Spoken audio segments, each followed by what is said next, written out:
personnel, en accord avec la grande chancellerie que nous avons consultée. Il s'agit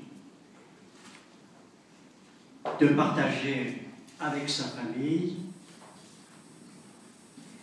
l'honneur qui avait été rendu à Pierre Tissot lors de contingent de la Légion d'honneur du 1er janvier, où il était promu officier de la Légion d'honneur, alors qu'il venait tout juste de disparaître.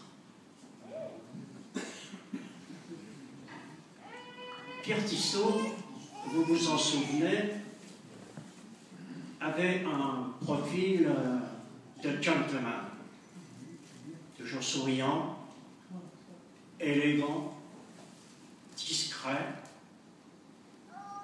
Il avait une tendance à arriver généralement en retard à nos réunions. Alors, il cherchait une place, il s'installait là où il pouvait, et là, il nous faisait bénéficier de la richesse de sa vie. Or, derrière ce profil de gentilhomme, il y avait un guerrier, celui qu'il fut dans l'élan de sa jeunesse.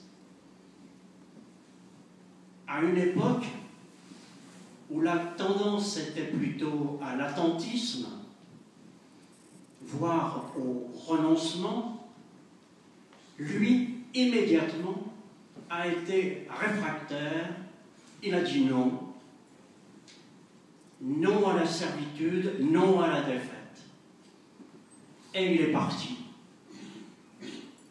Via l'Espagne. Il a rejoint l'Afrique du Nord.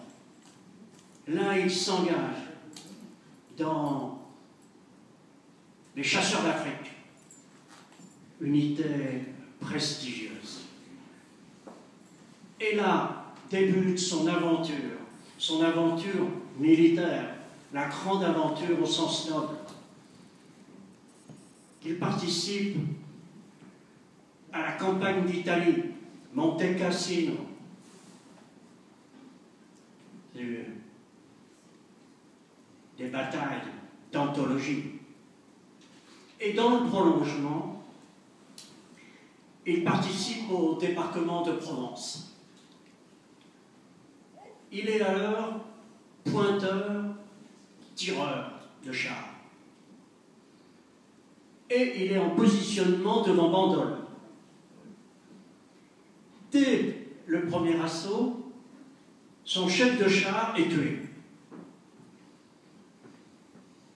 Pierre Tissot prend le commandement, prend le pilotage, fonce, détruit les batteries allemandes, libère Bandol.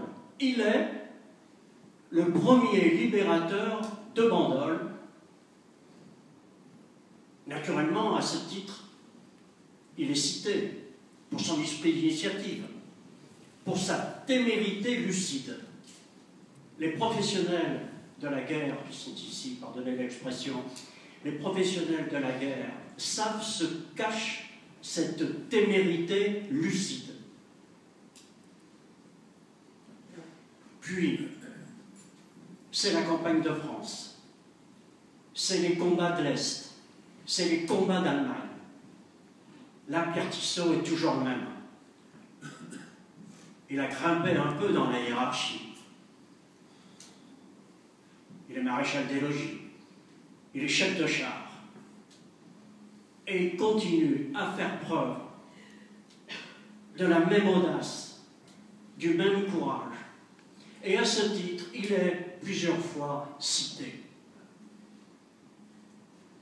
Alors dit comme cela, ça paraît simple. Mais pour ceux qui ont vécu cela, ils savent ce que cela cache. D'âpres batailles parce que l'ennemi aussi était professionnel. C'était une grande armée. Tout cela cache de peur aussi. Enfin, ce sont les batailles qui font les héros. Et Pierre Tissot en était. Alors, si vous le voulez bien, pour conclure, nous allons nous lever pour lui rendre hommage et honneur.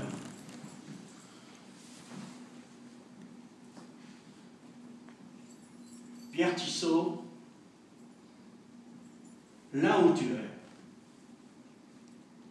nous savons que ceux qui t'entourent sont au garde, comme nous, comme ta famille, comme tes compagnons, pour t'exprimer leur fierté pour cette rosette de la Légion d'honneur.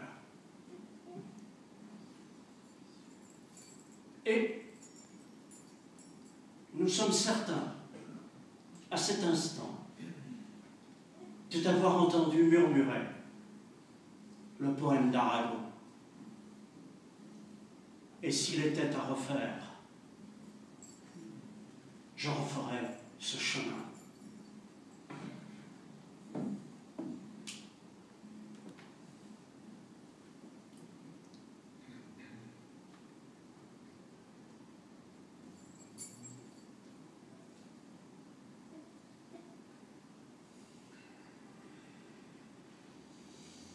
Je vous remercie.